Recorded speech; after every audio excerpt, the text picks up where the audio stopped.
Alors gagner une finale de football au siège de la Fédération française de foot sans même avoir besoin de chausser les crampons ou de toucher le ballon, c'est l'exploit incroyable que réalise actuellement un club de Gironde, le FC Grave, qui réunit les communes de Ponensac et Céron, vient de se hisser parmi les 16 finalistes nationaux des prestigieux trophées Philippe Seguin. Face à plus de 360 dossiers, ce petit club a séduit un jury de haut vol, avec notamment un certain Raymond Domenech, grâce à une initiative numérique et éducative baptisée les Tips du coach. Bonjour Aurélie Castel. Bonjour. Vous êtes responsable communication du FC Grave. Aurélie, on imagine souvent un club de foot sur le terrain, mais vous avez choisi d'investir les réseaux sociaux. Comment elle est née cette idée de ces tips du coach et quel était l'objectif de départ ? L'objectif de départ, c'était de rendre accessible quelque chose que fait la Fédération française de football, c'est-à-dire ils mettent à disposition des clubs tout ce qu'on appelle le PEF, c'est le programme d'éducation fédérale, qui nous donne des fiches pour pouvoir faire passer aux enfants des exercices qui sont à la base de foot et qui parlent de la violence, qui parlent des addictions numériques, qui vont parler un peu de tous ces problèmes sociétaux, du respect, du fair play, mais aussi de l'environnement. Tout un tas de choses comme ça. Comment bien faire son sac aussi, puisque ça a été le premier article des tips du coach. Et notre idée, c'était de rendre ça public. Le faire passer aux enfants, c'est bien, mais le faire passer aux parents, c'est vrai que ça a aussi son utilité, comme notamment faire son sac. On peut s'imaginer que c'est pas un enfant de 6 ans qui va faire son sac. Donc du coup, c'était intéressant pour nous de le mettre sur les réseaux et de rendre ça public pour pouvoir toucher le maximum de gens sur ces thématiques sociétales importantes. Éduqué par le numérique, c'est un bon résumé et c'est très important à l'époque que l'on traverse qu'un club de foot sorte de son rôle purement sportif et devienne aussi un acteur de l'éducation. L'éducation, on y revient, c'est très important. Oui, l'éducation, oui, c'est très important. Aujourd'hui, on a quand même beaucoup de violence sur les terrains de foot. Oui. C'est un sujet qui est public aujourd'hui. Ça, c'est une très grande préoccupation de la Fédération française de football, qui fait passer vraiment à ces clubs, qui encourage ces clubs, là notamment avec sa dernière campagne Jouant du bon côté, à vraiment faire passer ce message de non-violence.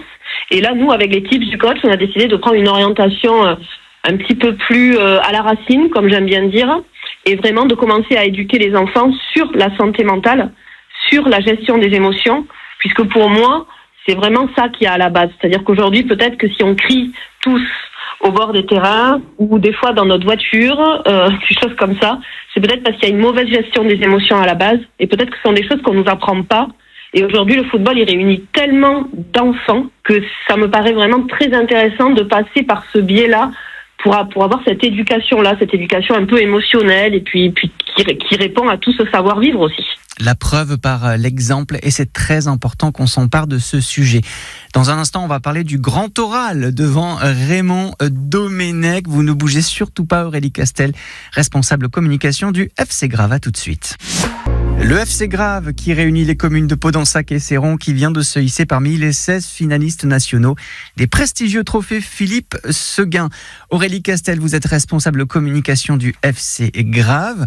Je le disais, oui. Un grand oral devant Raymond Domenech. Vous avez été auditionné à Paris devant un jury impressionnant. Alors comment elle s'est passée cette rencontre ? Du coup, on est mis dans une salle devant 15 personnes. Donc il y avait effectivement Raymond Domenech, qui est une personne que forcément tout le monde connaît, une personne prestigieuse du football. Et il y avait aussi plein d'autres personnes très très haut placées dans les médias, dans des très grosses associations qui œuvrent énormément en France. Donc un jury assez impressionnant. Et l'occasion surtout pour nous tous, parce qu'il y avait 16 magnifiques projets. Et là, moi, j'étais dans la partie éducation.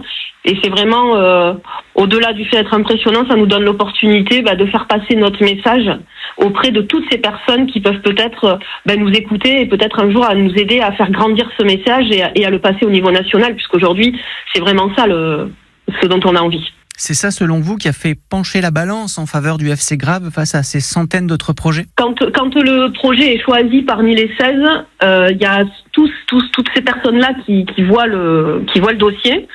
On a été choisis, ils m'ont pas dit pourquoi. Je sais qu'ils ont été séduits par le coach. Je pense qu'ils ont été séduits par ces messages qui sont un petit peu novateurs.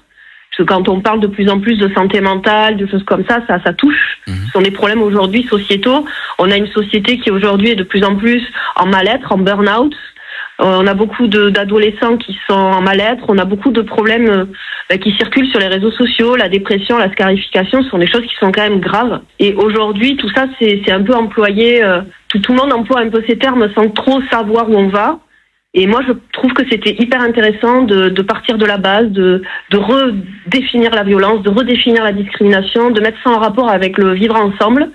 Et là, notre grand fer de lance, on part sur quelque chose où on redéfinit les émotions, on redéfinit la santé mentale, comme le fait le gouvernement avec la grande cause nationale. Et c'est très important de remettre des mots simples, d'apprendre à nous responsabiliser face à nos émotions et surtout à apprendre à les vivre ensemble. La finale, la date, vous pouvez nous la rappeler ? Le 27 mai. Eh bien, on va croiser les doigts. Et je vais vous dire un gros merde. Et surtout, vous ne répondez pas. On va suivre tout ça de très près. Et puis, on se reparlera. Aurélie Castel, responsable communication du FC Grave, avec qui nous avons parlé des tips du coach. Bonne chance à vous et bravo encore pour cette belle initiative. À bientôt, Aurélie. À bientôt, merci.